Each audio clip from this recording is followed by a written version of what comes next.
Muito bem, marujos, no Diário de Bordo de hoje recebemos o professor, escritor, consultor, expert em comércio exterior, querido professor Samir Ked.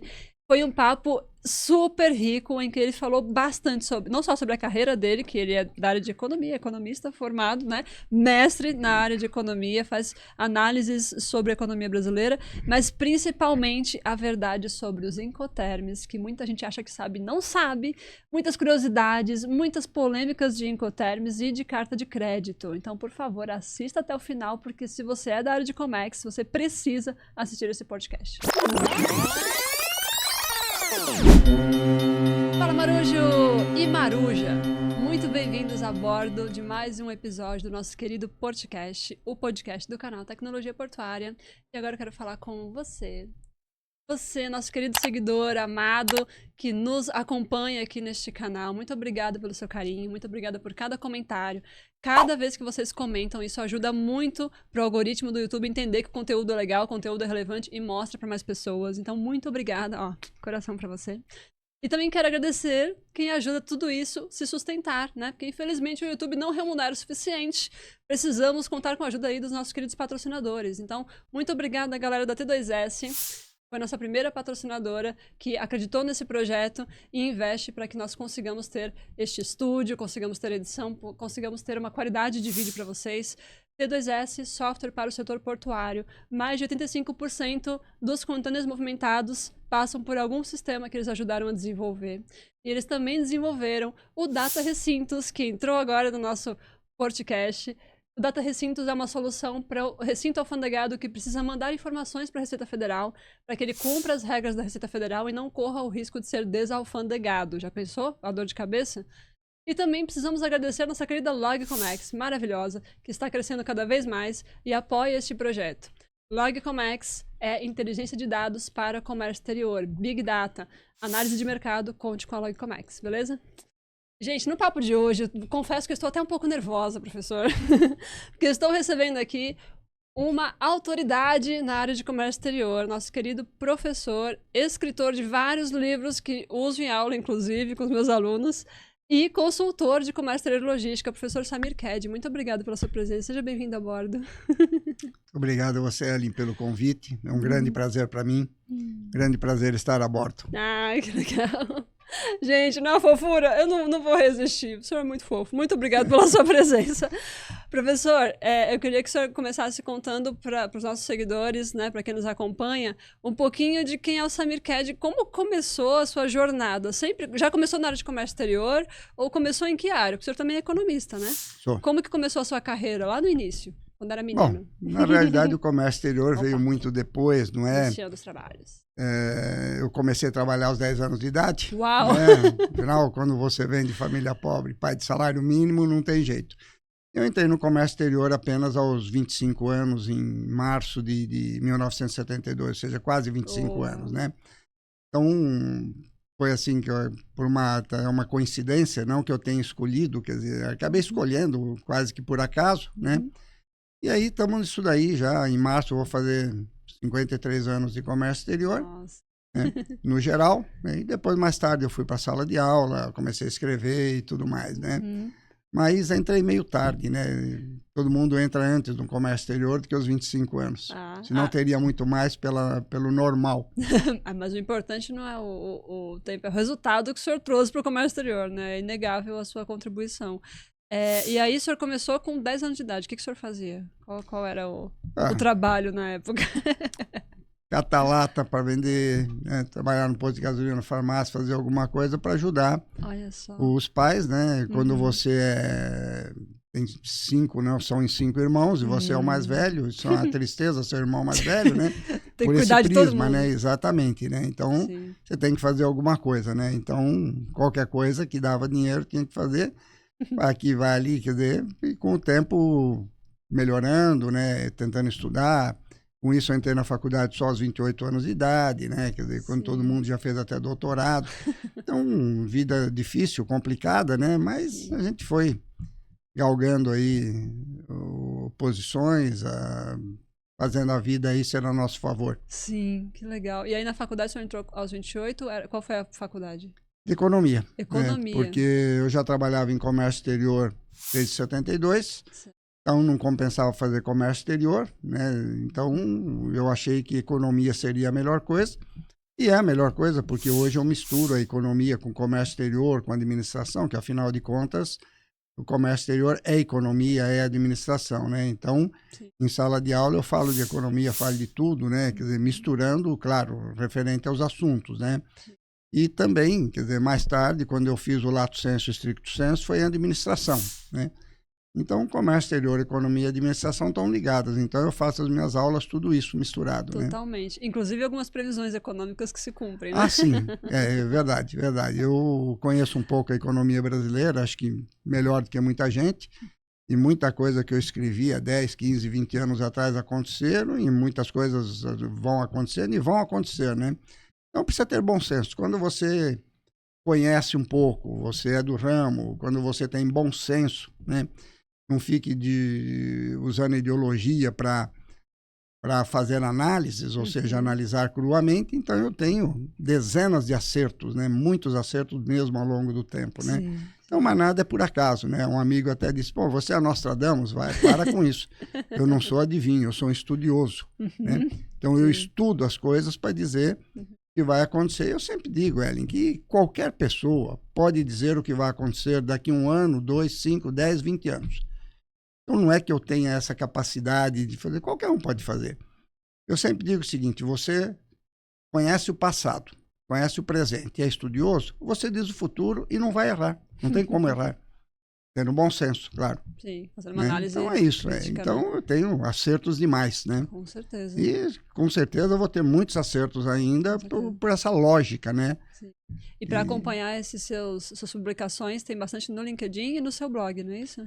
Ah, sim, eu tenho um blog acho que desde 2014, faz pouco tempo, 10 anos só, né? Então tudo que eu publico está no blog, coloco no LinkedIn e no Twitter, né? Que é o X, né? Sim. Então tem algumas coisas que eu escrevi desde 1997 que estão no blog, mas é falta de tempo. Algum dia eu ainda pretendo colocar tudo, são cerca aí de quase 1000 artigos escritos.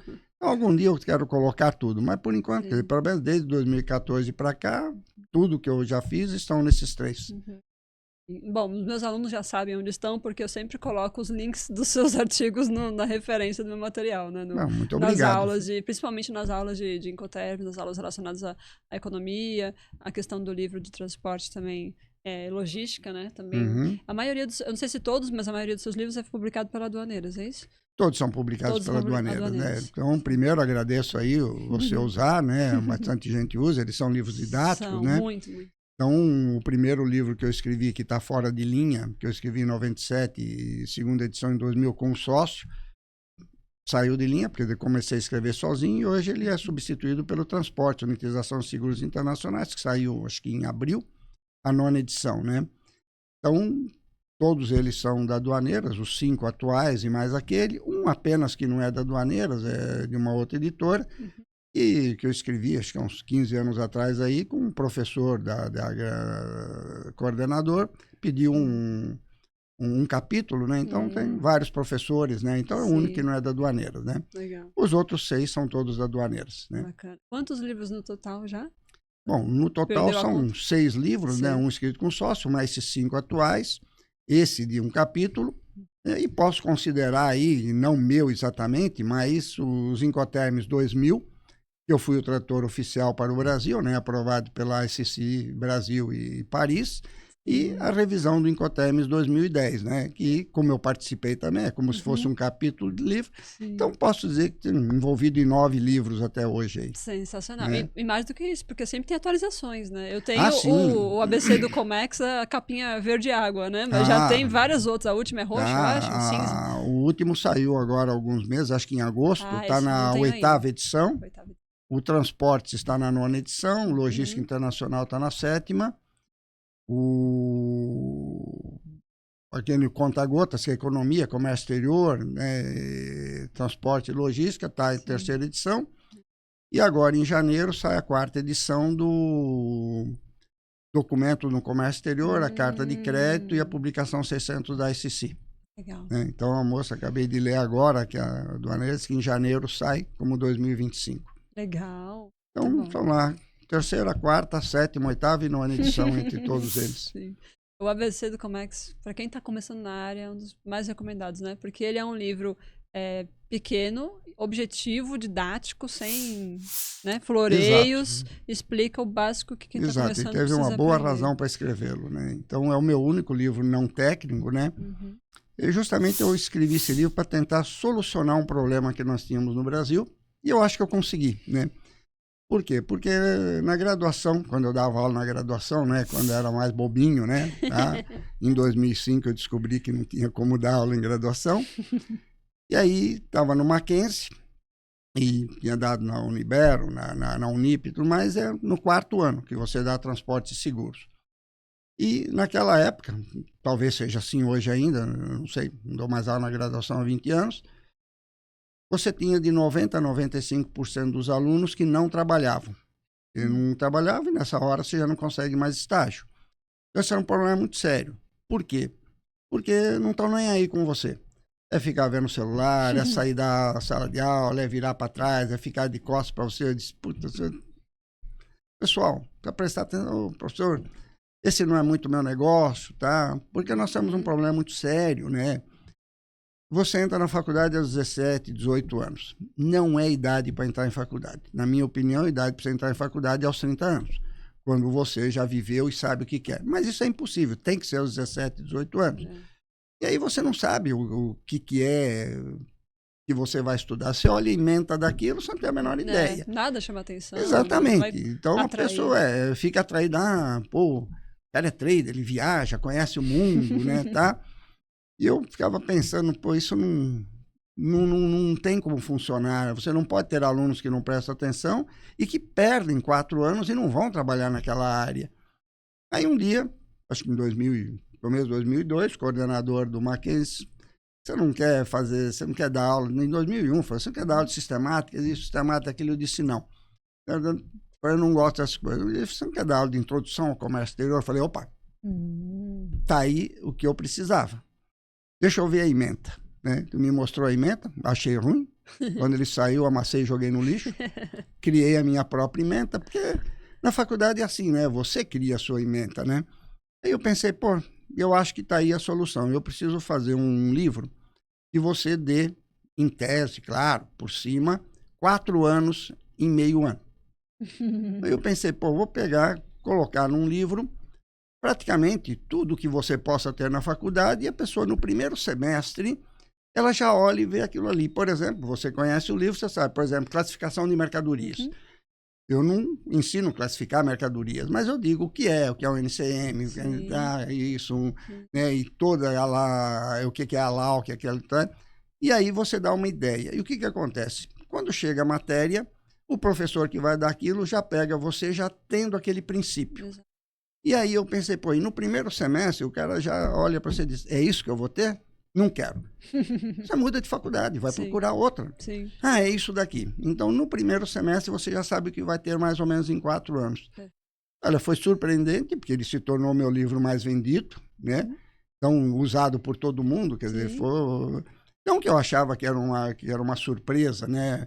Mas para um técnico, né? Não era? E até brinquei com presidente da Aduaneiras, na ocasião, Carlos Sérgio, falei para ele em 2000, falei, olha, estou escrevendo um livro que em 5 anos vai ser o livro mais vendido daqui. Falei, você está brincando? E o Comércio Internacional e Câmbio, lembra do Comércio Internacional e Câmbio do Bruno Ratti? Sim, eu tenho. Era a Bíblia do Cantinho, aquilo é a Bíblia do Comércio Exterior, eu comprava todas as edições. E tudo bem, mas ele vai ser o mais vendido. Olha, por uma coincidência enorme, acho que em outubro de 2007, quando ele estava com 5 anos e 3 meses, aí a moça da livraria, eu passei lá, que sempre ia lá, no outro andar, tá? Falou, pô, a Saraiva pediu para vender os nossos livros, mas só quer filé, tudo mais, não quer qualquer livro, né? E você sabe qual é o livro mais vendido da Aduaneiras? Eu não faço a menor ideia. Falou, ABC do Comércio Exterior. Eu falei, você tá brincando? Para 5 anos, eu falei, tá vendo?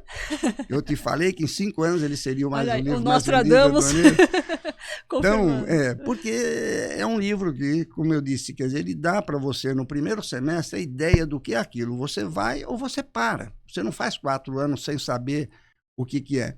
E eu soube uma vez, quer dizer, que até o pessoal em direito estava usando como princípio, né, tudo mais. Então, Ele foi um sucesso absoluto, né? Meu único livro não técnico, e eu escrevi pensando nisto, né? E acabou acontecendo justamente isso. Foi uma sorte, né? Hoje ele é o livro mais vendido, né? Sim, sim. E assim, é base para Sim, vários cursos, né? Eu dei aula há muitos exato. É anos. pequenininho, curto, não tem nem Exato. 200 páginas, Sim. onde você tem uma ideia geral e é rápido e fácil de ler. E é perfeito para introdução, para quem está na Exatamente. graduação. Justamente, Exatamente. eu vou ter 5 anos, será que no primeiro semestre eu não consigo ter uma ideia do que eu vou Exatamente. ver? Quero ou não quero, né? E no curso técnico também, né? No Senac, Uhum. durante muitos anos, foi o livro base do curso técnico do Senac. Então, o pessoal já pegava aquele livro, já devorava, já sabia o que ia ver pela frente. Inclusive, a minha versão eu tenho autografada do senhor quando o senhor veio fazer uma palestra em Santos, né?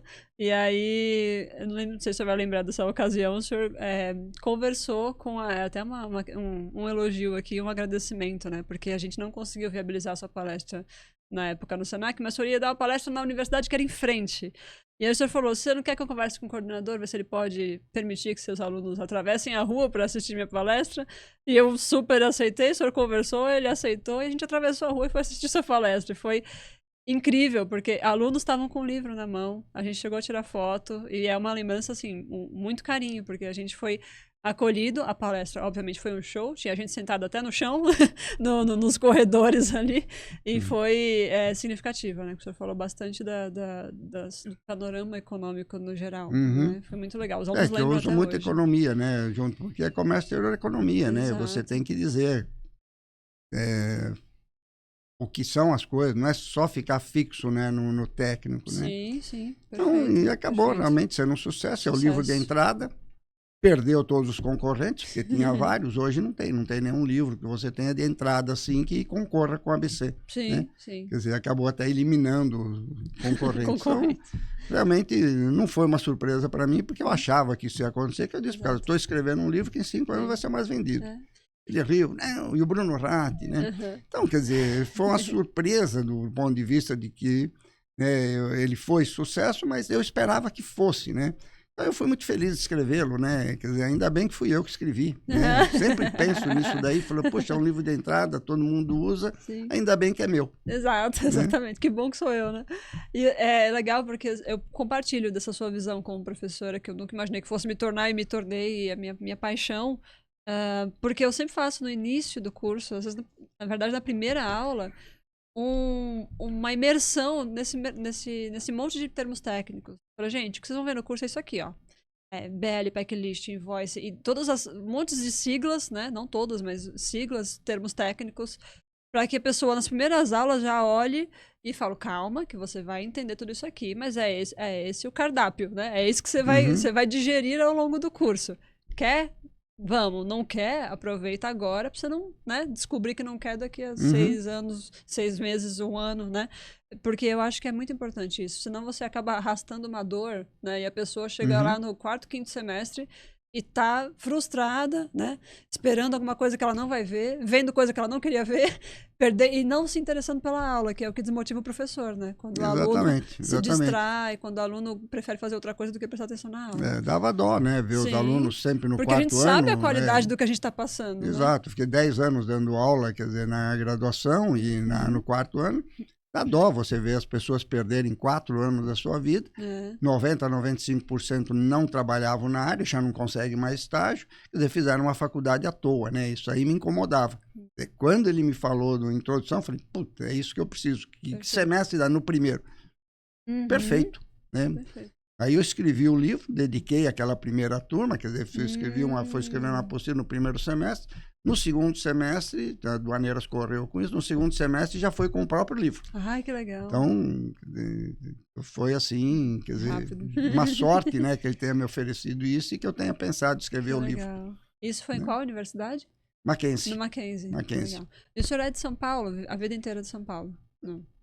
Eu moro em São Paulo, quer dizer, desde os 7 anos de idade, né? Quer dizer, mais há 30 que eu tô ali na Grande São Paulo, estou em Santana do Parnaíba, né? Não sei se você sabe que você tem São Paulo, Osasco, Barueri e Santana do Parnaíba. Né? Então, Alphaville. Né?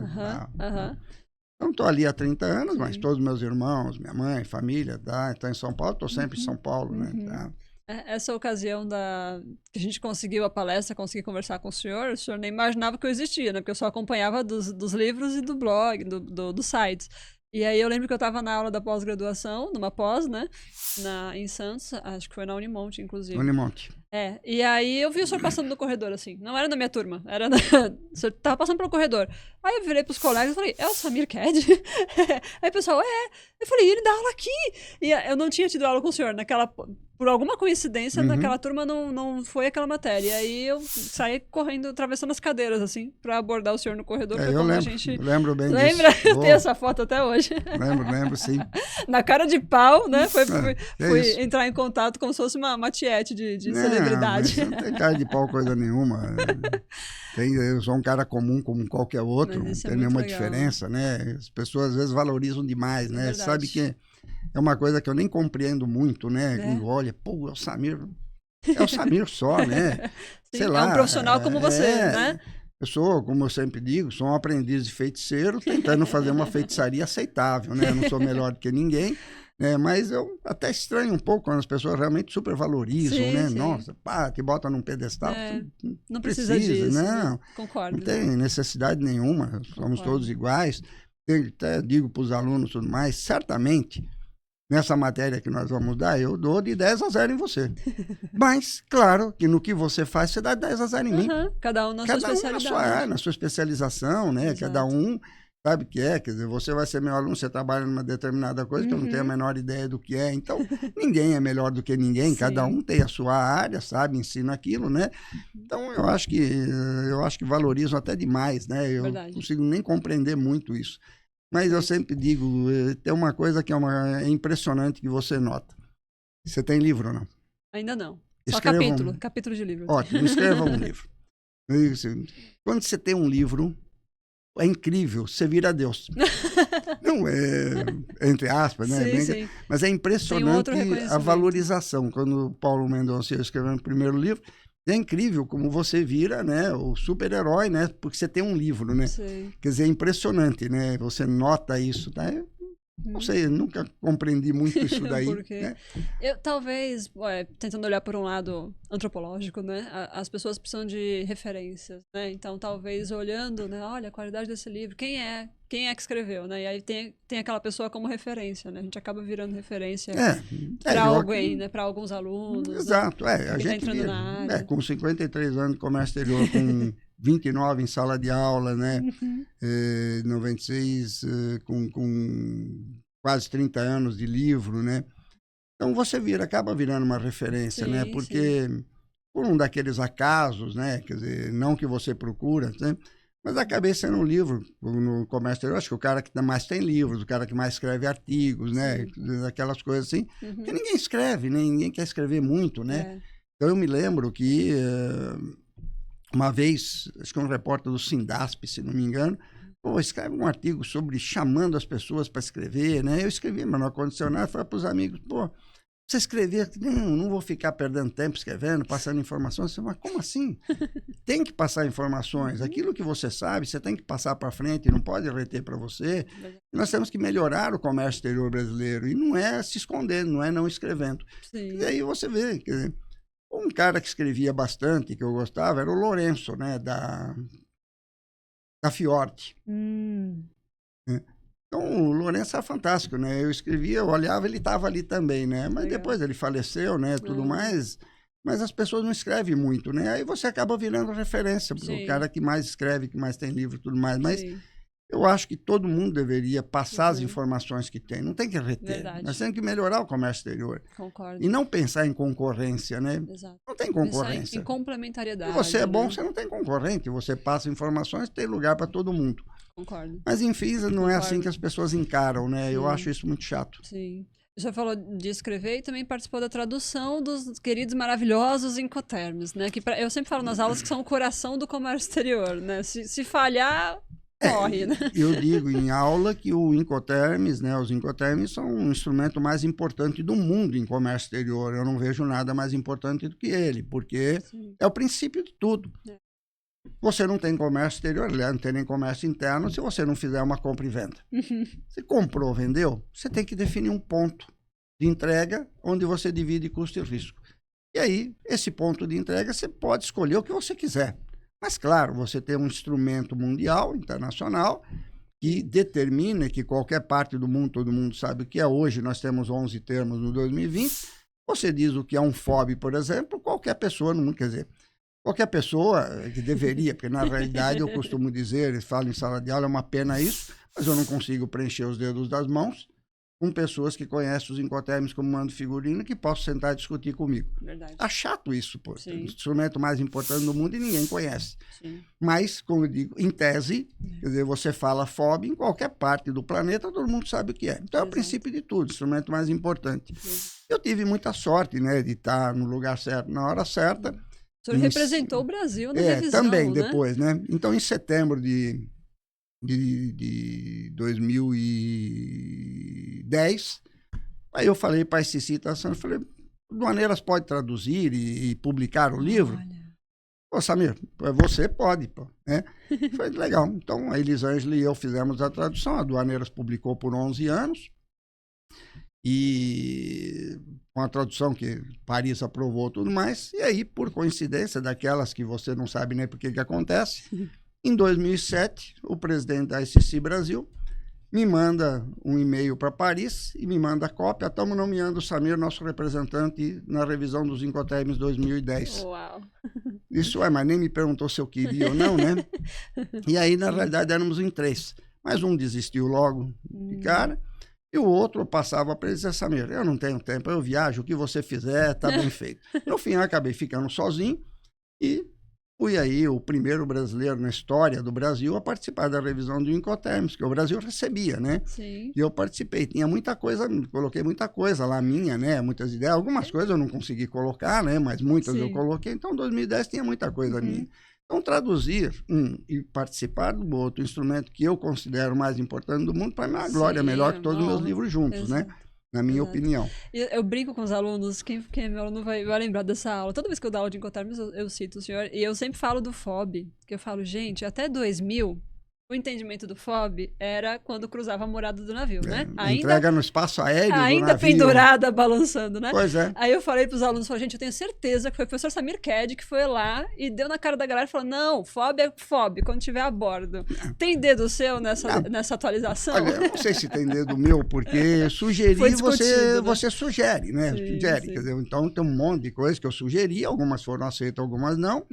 Esse daí mudou.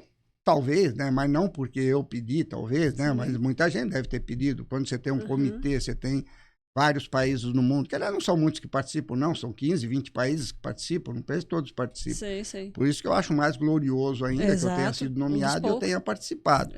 Então, era um absurdo aquilo, não tem um sentido você ter uma mercadoria que sobe no guindaste por conta do vendedor e desce por conta do comprador. Né? Você imagine que aquele guindaste tenha sido construído com as sobras do aço do Titanic, tá lá em cima, quebra, cai, pô, aí você junta o departamento, ajoelha e começa a rezar, né? Cai pra dentro, cai pra dentro, cai pra dentro. Se cair pra... E o outro lado fica, cai pra fora, cai pra fora. E aí se cair pra dentro, você diz pro comprador... Problema seu. Puxa... Que pena. Que falta de sorte a sua, você contratou seguro, né? Não tinha sentido isso, né? A palavra FOB é a bordo, né? A bordo não é voando. E se caísse para fora, você tem que repor. E como eu brinco com os alunos, imagine que aquele container caia na murada do navio e fica balando. Para onde eu caio? Você junta todo mundo e assopra para cair para dentro. Caiu para dentro e diz, nossa, Deus existe. Quer dizer, não tinha sentido aquilo. Hoje não, hoje é colocação a bordo efetivo do navio. Né? Então, claro, foi uma das minhas sugestões, deve ter sido de mais gente. E é engraçado que aquilo funcionou desde 1936, quer dizer, era muita coisa, muito tempo, 64 anos, aquilo, né? Mas 74 anos, aliás, porque foi no 2010, né? Então, a gente sugere, né? Algumas coisas são aceitas. Por exemplo, eu sugeri um custo de seguro, que não foi aceito. Eu acho um absurdo, né? Eu briguei muito com eles. Eles diziam, olha, nós temos o FOB, que é a mercadoria, e o FCA, claro, equivalente, né? O CPT, né? Você tem o FOB, que é a mercadoria. Você tem o custo de frete, que é a mercadoria mais frete. Você tem CIF, que é a mercadoria mais frete, mais seguro. Mas você não tem uma mercadoria mais seguro. Eu queria até uma sigla. Falei, vamos botar CNI. né? Cost and Insurance, né? Eles não aceitaram. Eu fiquei 3 anos brigando em todos os drafts. Foram 4 drafts, olha, precisamos fazer. E eles diziam para mim, não, mas é pouco usado. Eu disse, tá. É porque não tem. Alguém algum dia já usou o FAS, Free Alongside Ship? Eu não conheço quem tenha usado o FAS. Eu tenho um amigo, que é professor também, que me disse, alguns anos atrás, que soube de uma operação. Ele disse, pô, gente, se o FAS ninguém usa, e o CNI, no caso, é pouco usado, mas é usado. Mas eu fui voto vencido. Infelizmente, nós não fechamos o círculo total, né? Sim, então, eu acho que isso daí eles deveriam ter feito. Eu até achei que iam tirar o FAS nessa última revisão, porque tiraram o DAT, né? Eu achei que o DAT foi uma estupidez, na minha opinião. Não, eu até hoje, quando eu dou a aula, aliás, no dia 7 eu tenho um curso de Incoterms, eu vou criticar isso daí, porque não tem sentido. Eu acho que em 2010 nós fizemos uma coisa muito boa, que foi justamente isso. Nós tínhamos o DEC, o DES, o DAF e o DDU. Aliás, o DAF, na minha opinião, foi o pior Incoterms que se criou. Não, porque veja, Delivered at Frontier. Só que diz lá que é entrega antes da divisa alfandegária do país adjacente. Peraí, se é antes da divisa alfandegária do país adjacente, é no seu próprio país. Se é no seu próprio país, não é D. Devia ser FAF. Exato. Então, não tinha o menor sentido. Então, eliminamos e criamos o DAT e o DAP. Pô, isso não foi sugestão minha. Eu achei, falei, sensacional, porque você dividiu espaços em que o DAT de terminal era terminal. Então, terminal alfandegário qualquer, ponto de fronteira, porto, aeroporto, porto seco, e fora disso daí era um DAP. Então, sensacional, legal. Chegou na 2020 e agora eliminaram o DAP, o DAT. Não entendi porque eliminaram, para criar um DPU que eu achei que insólito, porque... Ai, que bom, achei que eu era a única. Não tem o menor sentido, porque... A diferença do DAP pro DPU, exatamente, você tinha uma diferença que dividia espaços. Agora, tanto o DAP como o DPU é qualquer local. A única diferença é retirar do veículo, normalmente de um caminhão. Que eu não sei. Pô, só por causa desse lance. No slide eu boto animado para os alunos ficam... É só isso a diferença? É só isso. Descarregado. Unloaded, né? Não tem o menor sentido. Foi absurdo isso daí, na minha opinião. Antes era maravilhoso a divisão do espaço. Agora os dois são iguais, é só ali para ter um que descarrega. Para que isso? E engraçado que o DDP continuou não descarregado, né? Então é isso que eu não entendi. O DDP continua não descarregado. Em vez de aumentar a responsabilidade... Exatamente. Né? Então o DAP e o DDP você não descarrega. O DPU você descarrega. Essa é a única diferença. E do DAP para o DDP, claro, os impostos e os trâmites alfandegários. O DPU não tem o menor sentido para mim. É tão ruim quanto o FAS. Exato. Concordo plenamente. Mas, enfim, plenamente, né? E eu tenho certeza que muita gente que está assistindo esse vídeo agora não fazia ideia de que existia tudo isso de sigla que a gente falou. Porque quando a gente começa a aula de Incoterms, sabe o que é Incoterms? Eu já ouvi falar. Tá? O professor falou. Quais vocês conhecem? FOB. Os que ouviram falar mais falam o X-Works às vezes e um CIF, né? Mas tem 11 siglas, né? Mas não conhece. Exato. Diz que conhece, ouviu mas não falar conhece. O nome, né? Mas não conhece a pessoa. Você faz uma pergunta para a pessoa, por exemplo, que é um custo de frete em Hamburgo, ou qualquer porto. Onde o vendedor entrega a mercadoria? No geral, vai dizer que é Hamburgo. Exatamente. Não tem a menor ideia de que o grupo C é um grupo diferente. Exato. O grupo E e F você tem a divisão de custo e risco no mesmo ponto no país do vendedor. O grupo D, custo e risco no país do comprador. E o grupo C é aquele que divide risco no país do vendedor, custo no país do comprador. E aí sempre entrega lá. Quer dizer, praticamente ninguém conhece isso aí. Quando eu digo conhece em termos. Porque, como eu disse, infelizmente, eu digo isso e até hoje ninguém desmentiu, não tem como desmentir. Ellen, não consigo preencher os dedos das mãos com pessoas que sentem na minha frente para discutir Incoterms como mando figurino. Cada letra, vírgula, palavra, tudo. Não existe. Então, o conhecer é muito relativo. É de ouvir falar. Ou conhece o termo em si, mas não sabe exatamente como é. Exato. Dificilmente você acha alguém que pega 3 ou 4 termos e te diga exatamente como é. Não existe. Elas pensam que conhecem. Exatamente. Até mesmo a questão da entrega. Você falou, CFR Hamburgo, né? Alguma coisa assim. O que é entrega? Isso é uma coisa que precisa ser desmistificado.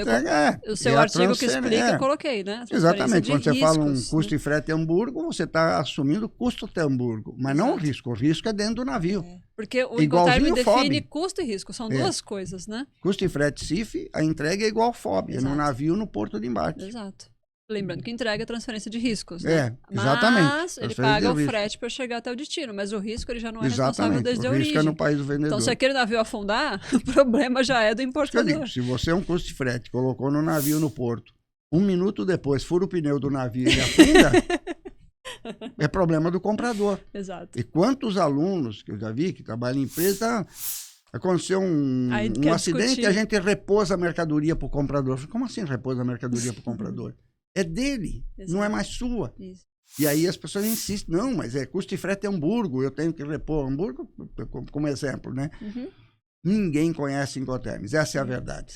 Aí algumas pessoas conhecem o Incoterms, todos os termos, como mando figurino. Exato. Você pode pegar alguém que conhece, ele trabalha com FOB, o cara conhece profundamente o FOB, ok, tudo mais. Então, mas vamos ver outros termos. Você não acha quem conhece tudo direitinho. E com isso acabam tendo custos muito maiores de responsabilidades que não eram suas. E até de repor a mercadoria. Quantos alunos... Nós mandamos outra mercadoria porque na viagem ela avariou. O problema é do cara. Ele que deveria ter contratado seguro. Exatamente, se for o custo de frete. Sim. Então, essas coisas absurdas. O Incoterms eu digo no Incoterms aos alunos o seguinte, ele é um ilustre desconhecido. E aí você, como assim algo pode ser ilustre desconhecido? Ilustre porque todo mundo já ouviu. Sua mãe já ouviu falar, seu pai, seu primo. Nunca ouviu o Incoterms. Ok, mas já ouviu FOB, já ouviu CIF. Todo mundo já ouviu esses termos. Mas não sabe exatamente o que é. Então, ele é um ilustre desconhecido. Perfeito. Não há nenhuma dúvida sobre isso. Tem um texto do seu com esse título. Manda quem quiser vir e eu mostro que é um ilustre desconhecido. Concordo. É uma pena isso, o instrumento mais importante que existe. Com certeza. Aproveitando que você falou de Incoterms, que é um assunto que eu amo de paixão. Mas é uma das minhas paixões. Fascinante, Incoterms de carta de crédito. Eu gosto de tudo. Gosto de transporte, logística, seguro, eu dou com amor aos outros. Mas Incoterms e carta de crédito. Por causa da relevância deles. Né? São minhas paixões absolutas. E o senhor comentou do seguro. Por que muita gente se confunde com o seguro nos Incoterms? Porque muita gente acha que vários Incoterms têm seguro, né? Principalmente a família D, o cara entrega lá no destino, tem seguro obrigatório. Não tem, na realidade, não tem nenhum Incoterms que cubra você com seguro, efetivamente. Por quê? Nós temos o CIF e o CIP. Ok, são com seguro. Só que o seguro é básico. Até o 2010 era o seguro de cláusula C. Em que você tem seguro de transportes, que a cláusula C é aquela que eu brinco dizendo que é a cláusula chinchilenta, que não cobre quase nada. Às vezes você fazer seguro, não fazer seguro no C, não quer dizer nada. A B que cobre um pouco mais e a que é o riscos, né? Sim. Então, até agora era o C. No 2020 mudou, né? Uma mudança também errada, na minha opinião, porque mudou-se apenas mudou o CIP para o A e o CIF continuou sendo o C. Deveria ter os dois. Mas mesmo o A não cobre tudo. Por quê? Porque ele é transporte. Exato. E você tem os seguros adicionais. Então, lucro esperado, por exemplo, impostos, tá? Então, quando você faz uma compra e venda num CIF, que o vendedor vai contratar, então não pode deixar apenas aquilo que o Incoterms diz, porque aquilo ali não te cobre tudo. Você tem que ter ali um complemento, e você pode alterar isso daí, né? Então, passar do C para o A, colocar mais algum complemento e tudo mais. E aí as pessoas, às vezes, pensam que tem seguro e não tem seguro. Exato. Né? E até porque, como eu sempre digo em aula, a mudança foi totalmente errada. Né? Por quê? Porque tinha que mudar os dois. Não, vamos mudar um só. Ok, vamos mudar um só? Tinha que ser o CIF, não o CIP. Exato, porque é mais... Porque ele é o marítimo. Exato, né? 90%. Aliás, é o aquaviário. Né? E 95% do comércio exterior brasileiro é aquaviário, no mundo 80%, 90%. Concordo. Então, o que acontece? Imagine, você está trazendo uma mercadoria da China para cá e passa lá no Oceano Índico e tem aquele tsunami fantástico. Então, entra água no teu container, na tua caixa, sei lá o que for. Aí... Poxa, estragou a mercadoria, vai para o segurador. Não, tudo bem, você tem seguro, né? Vamos ver. Poxa, que falta de sorte a sua. Como assim? Não cobre. Cláusula C? Cláusula C não cobre água no container. Exato. Quer dizer, então se tivesse que mudar, teria que... Exatamente, na B. Então, eu teria que mudar o CIF e não o CIP. O CIP que é mais aéreo, rodoviário, ferroviário, aquaviário também, mas pouquinho. Então, mudou errado. Aliás, do Incoterms, eu digo uma coisa sempre para os alunos, já começam dizendo isso. Na minha opinião, é o melhor e o pior Incoterms que já existiu. Por quê? Do ponto de vista daquilo que mudou, ele é sensacional. Então, as mudanças foram excelentes. Você mudar o CIP para o A, foi excelente, claro, cobre mais, como muitas outras coisas.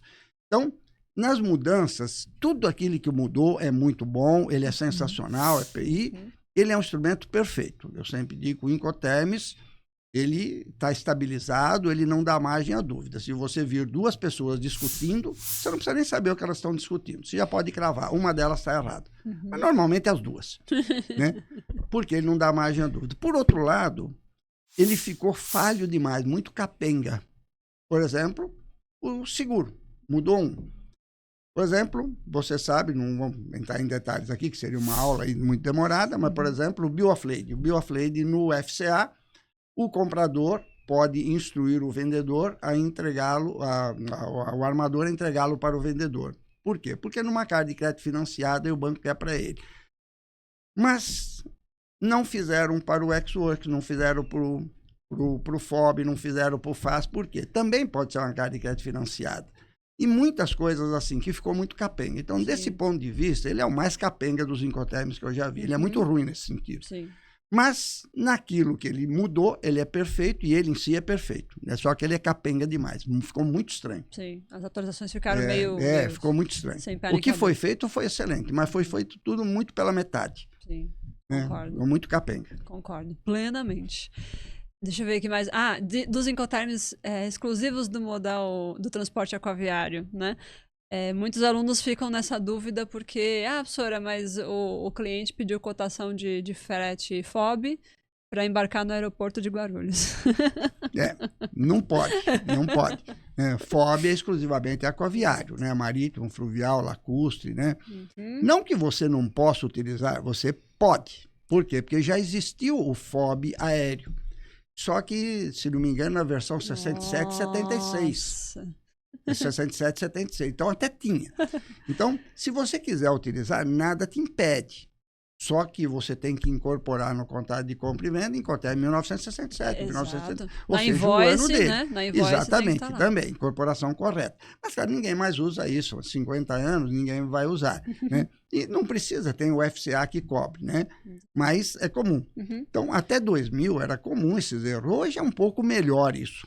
Até 2000 os erros eram muito graves. Hoje é um pouco melhor, mas não deve utilizar. Por isso até que a gente pode, brinca, né? mas não vai utilizar, né? Por isso que a gente brinca que não existe FOB aéreo, né? Não tem mais, né? Nas versões de 80 para cá, se não me engano. Eu acho que era 67, 76 que existia o FOB aéreo, né? Então, você até pode, mas ninguém vai incorporar uma coisa de 50 anos atrás. Tem necessidade, o FCA faz isso, para que você vai usar. Na verdade, o que o seu cliente quer, mas ele não sabe pedir, ele quer uma cotação FCA, né? Aí você faz a cotação FCA. Até porque você não podia usar no Brasil também, porque a Receita Federal, que é muito arcaica, né? Quer dizer, que tem coisas aí que nem Deus acredita, como é que eu, simples mortal, vou acreditar? Você não podia importar em outra coisa que não fosse os Incoterms atuais, 2020. Né? Então, a última versão. Então, agora na do INPE você já tem o OCV, que é outras condições de venda, mas na DI não. A DI está morrendo, mas ela não tem. Então, na DI você não conseguia fazer. Agora que a gente já pode até fazer, se quiser usar 50 anos atrás. Né? Sim. Não, mas nem podia. Né? Então, o FOB aéreo não tinha o menor sentido, né? nesse sentido. Perfeito. Então, os exclusivos do transporte aquaviário são FAS, FOB, custo de frete e CIF. O CFR e o CIF, né? Exatamente. Eles têm a mesma base do FOB. Exato, são exclusivamente aquaviários. Não pode usar em outros modos de transporte. Perfeito. Agora, os outros... Os outros você pode usar em todos, inclusive aquaviário. Marítimo, inclusive aquaviário. Legal. Não, aquaviário, né? Porque, na verdade, é marítimo, fluvial e já lacustre. abrange... A gente utiliza marítimo por uma questão de tradição, de 95%, comércio exterior, mas é aquaviário, na verdade. Todos né? os transportes. Então, esses outros 7 você usa em qualquer modo de transporte. Né? Não modal, como todo mundo fala. Né? Modal não existe, né? Como se diz. Sim. Eu vivo escrevendo, ensinando os alunos, coloco no LinkedIn, tem até um vídeo que eu descobri aí, porque, como explica lá o cara do vídeo, modal é um adjetivo. de transporte é uma locução adjetiva. Qual o sentido modal transporte? Então, não existe modal transporte. Existe modo de transporte. Quer dizer, usar via, meio. Mas o correto é modo. Modal não existe. Mas não adianta. Você ensina e não há uma única pessoa no Brasil que eu conheça que fala modo. Todo mundo fala modal na minha frente e tudo mais. Sim. Então, isso é um erro. Eu sempre pontuo isso também quando... Aliás, nós temos milhões de erros no comércio exterior. Tem um monte de artigos falando sobre isso que você deve ler, perceber. Sim. E o que se erra no comércio exterior é um absurdo. E as pessoas não querem consertar. É isso que é feio, né? Você ensina, mas não adianta. Ninguém quer consertar. Não, em 2017, estava dando aula de Incoterms na pós-graduação. E aí um aluno que tinha muita dificuldade, ele veio me pediu indicações de livros. E aí eu indiquei exatamente o livro dos Incoterms, né, específico da tradução na época não tinha 2020, né, então era 2010. E aí ele foi na biblioteca, não achou, não tinha aquele, que é o que deveria ter, né, o principal, mas achou de um outro autor. Aí ele trouxe para a sala de aula para eu ver. Aí eu fui direto no FOB, justamente para ver aquela questão do 2000 para 2010, se eles atualizaram. E lá tava, o livro era de 2015, se eu não me engano, ou seja, já deveria estar com a versão 2010, né? E tava explicando que o FOB, o ponto de entrega era quando cruzava a morada do navio. Então você fala, no livro tinha uma coisa dessa, né? Então fica difícil realmente da pessoa conseguir a informação de qualidade, né? Tem que estudar em várias fontes e de preferência nas oficiais, né? Na fonte da ICC, nos traduções autorizadas e tudo mais. Né? Exatamente, como eu sempre digo para os alunos, você tem que ter o livro oficial. Eu já mostro na sala, em aula, tudo mais, eu digo, meu livro é bom, é legal, tem o Incoterms, tá muito bem feito, eu sei que tá, mas não é o livro oficial. O livro oficial é o da SCC, e eu mostro, vai falar, você tem que ter obrigatoriamente aquilo ali. E hoje tem até o meu livro tem umas 60 páginas de Incoterms, mas ele não é uma reprodução. Eu falo sobre os Incoterms, explico tal, que é, mas ele não é que. Então você tem que ter o livro. Cada 100 alunos, eu tenho, um ou dois tem um livro. Como é que pode fazer comércio exterior desse jeito? E a representatividade do comércio exterior também poderia ser muito maior. Sim, nossa representatividade é muito pequena. Exato. Tradicionalmente é 1% do comércio exterior, né? Quer dizer, em 1950, 51 foi 2,2%, depois 1%, 0,8%, 0,6%, 0,9%, 1,2%. Hoje está em 1,3%, 1,4%. Mas é um absurdo para aquilo que eu considero o melhor país do mundo, porque o Brasil é o melhor país do mundo fisicamente. Sim. É um país que tinha que ser o melhor do mundo.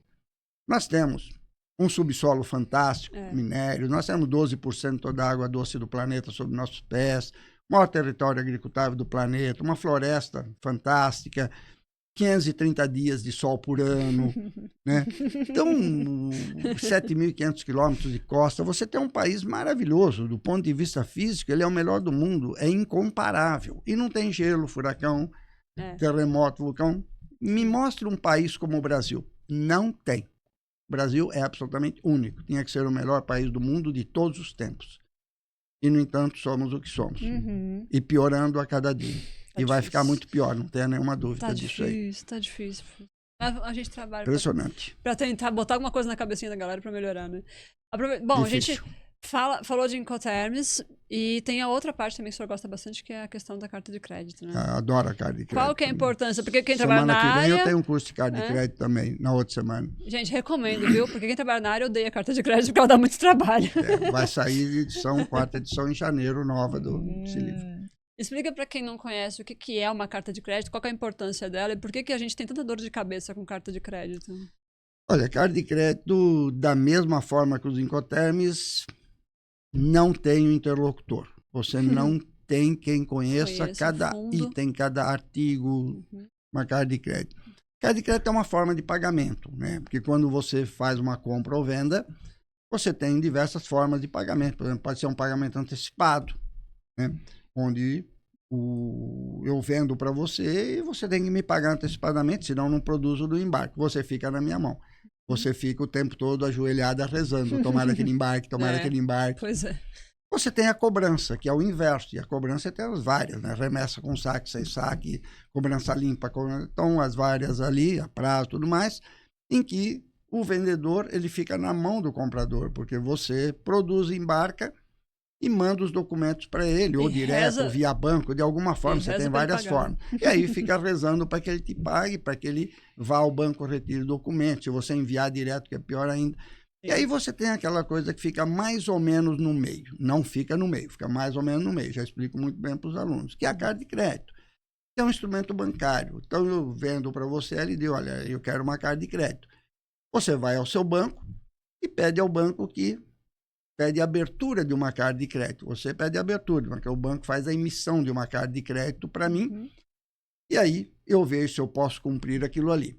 Então, eu deixo de lidar. A L não existe mais. Agora eu estou lidando com um banco. Então, se eu cumprir todas aquelas condições, eu recebo. Então, não tenho nenhum risco de não receber. Claro, a menos que o banco quebre e tudo mais, né? Mas não é comum os bancos quebrarem, né? Então, a gente tem quebra de banco aí, mas é muito raro. Eu não lido mais com você. Em compensação, se eu cometer um erro qualquer, uma discrepância qualquer, que eu uma vírgula que seja, às vezes, um número que eu vendo para você X peças, código 123 e eu digito 132 na fatura comercial, você pode dizer para mim, olha, eu não quero. Pô, mas a mercadoria só errei ali, você não paga e acabou. Então, carta de crédito, ela é uma forma de pagamento, é uma garantia de pagamento, que também tem muito pouca gente que conhece. Primeira coisa, é uma coisa que eu falo até lá pelo meio do curso de 16 horas, mas logo de cara eu já entro com isso, dizendo, a carta de crédito é tão complicada, que a maioria das pessoas, aliás, eu nunca encontrei ninguém, e é incrível isso, que soubesse dizer qual é o vencimento de uma carta de crédito. Ninguém consegue me dizer o vencimento de uma carta de crédito. A carta de crédito não tem vencimento? Ela tem. Ou então não é aquela? Não necessariamente, porque existe uma coisa chamada publicação 600, que rege a carta de crédito, e ela tem um período de apresentação de documentos. Você tem que misturar isso. Então, o período de apresentação de documentos pode encurtar o vencimento de uma carta de crédito, e o vencimento de uma carta de crédito pode encurtar o período de apresentação de documentos. Então, não encontrei até hoje uma única pessoa em 53 anos ou em 30 de sala de aula que me dissesse qual é o vencimento de uma carta de crédito. Ninguém sabe. É incrível isso, né? Então, é um instrumento que... Mas tem uma média de dias? Não, você identifica. Eu ensino como fazer, mas certo. As pessoas não conseguem identificar. Por exemplo, imagine que eu tenho uma carta de crédito que vence dia 30 de dezembro. Eu tenho lá um embarque dia 5 de dezembro. E aí, você tem até, em tese, 30 de dezembro para apresentar os documentos. Se você embarcar dia 30 de dezembro e apresentar a carta que é o documento dia 30 de dezembro, está ok, você tem que cumprir o crédito. E aí as pessoas acham que é isso. Só que, o que diz a publicação 600 que rege a carta de crédito? Porque a carta de crédito não é ela em si. Ela pode ser de 10 páginas, pode ser de meia página. Ela nunca é aquilo. É ela mais os 39 artigos da publicação 600, que são 100 e poucas páginas. Então, o que diz a publicação 600? Aquilo que não está na carta de crédito vale a publicação 600. Se tiver alguma coisa que conflite, vale a carta de crédito, porque cláusulas escritas se sobrepõem a cláusulas impressas.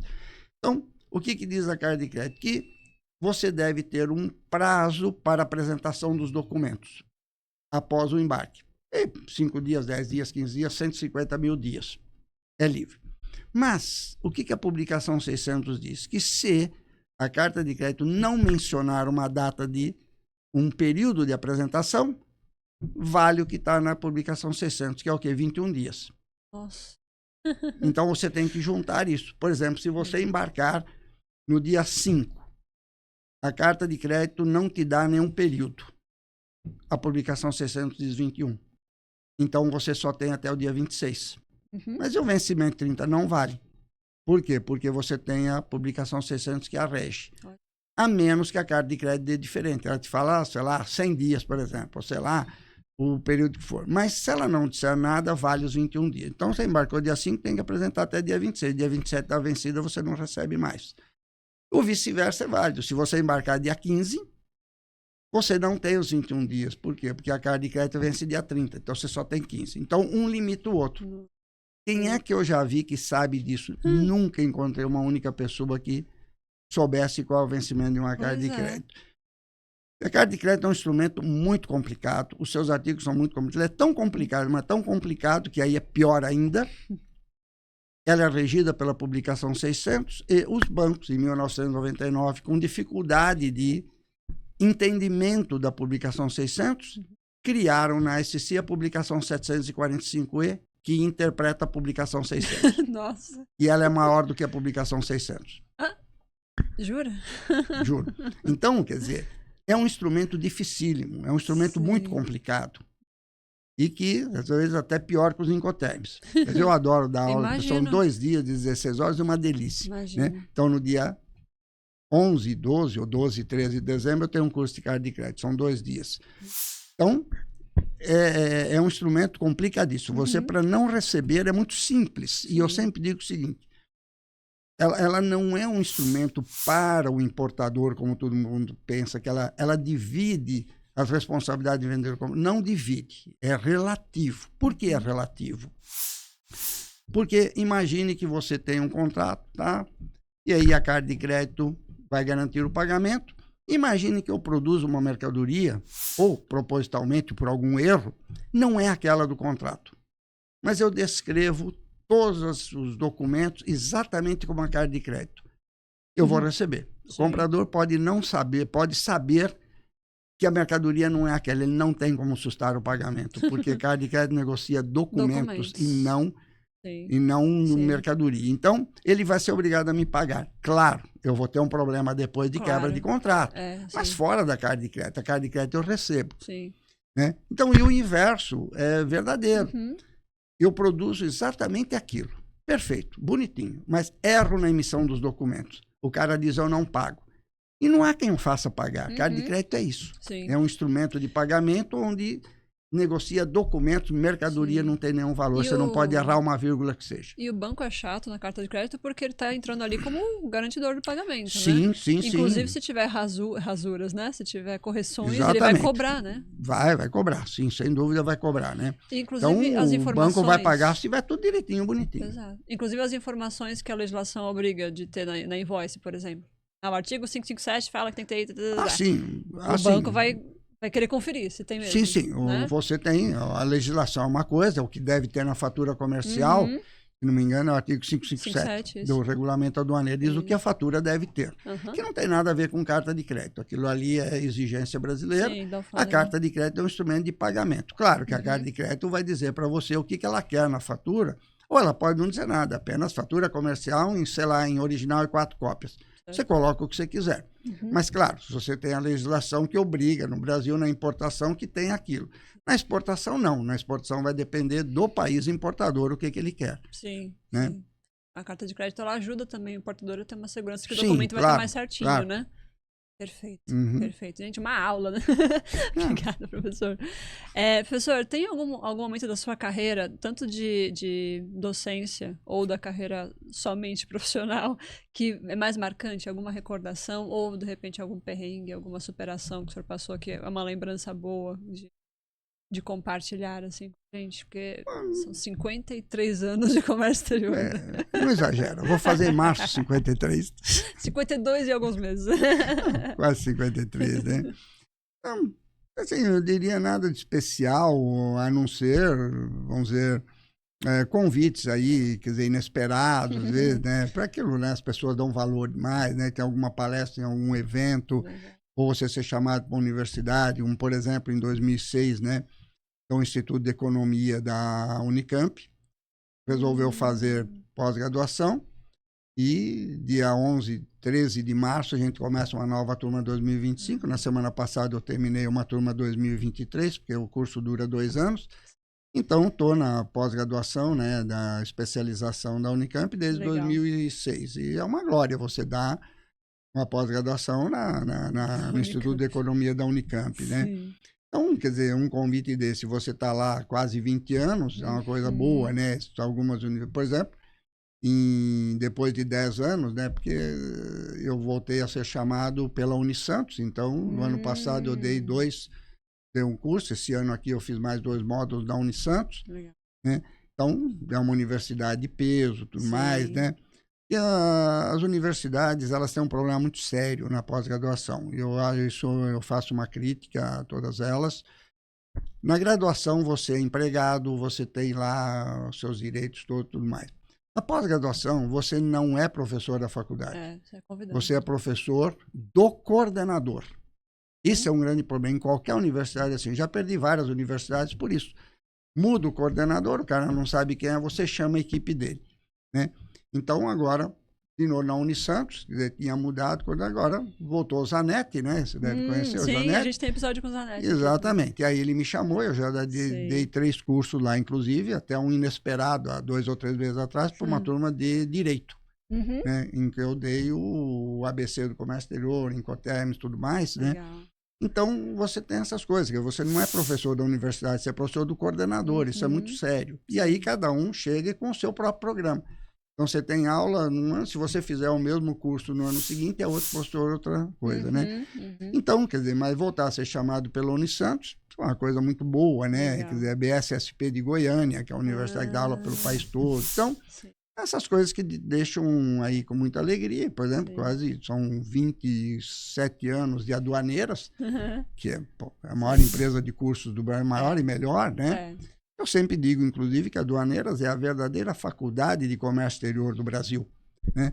Porque na faculdade você tem o quê? Uma matéria por semestre, né? E aí você nem sente que está fazendo em comércio exterior. Outra crítica minha, porque nem existe faculdade de comércio exterior, é administração com ênfase em comércio exterior.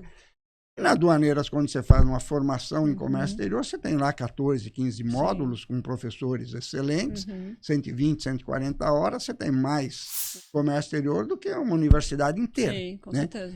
Então, eu estou na Aduaneiras há 27 anos, né? Então, quer dizer, essas coisas deixam a gente muito contente, né? E outras, né? Às vezes palestra, né? Em eventos que você puxa, né?